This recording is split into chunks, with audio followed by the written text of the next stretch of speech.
Today on Southern Gardening, we're visiting the garden of Denise Temple in Meridian, Mississippi. Denise has mastered the art of container gardening using some of the most eye-catching variegated jasmines you'll ever see. Summer Sunset Asiatic Jasmine lives up to its name with fiery shades of yellow, orange, copper, and bronze mixed with green foliage. The colorful leaves add a warm glow that makes containers come alive all summer long.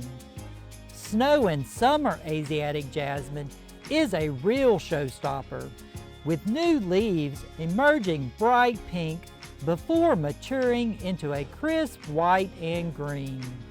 The ever-changing foliage gives this plant year-round interest.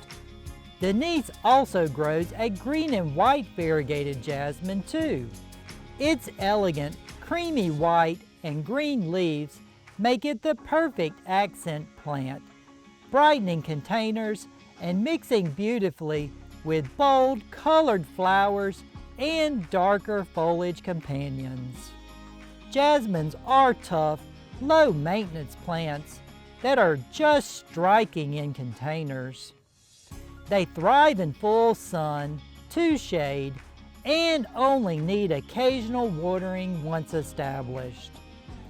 Regular trimming keeps them neat, but Denise prefers to let them spill gracefully over the edges of her containers for a soft cascading effect. For gardeners looking to add durable, colorful foliage to containers or garden beds, variegated jasmines are hard to beat. I'm Eddie Smith, and I look forward to seeing you next time on Southern Gardening.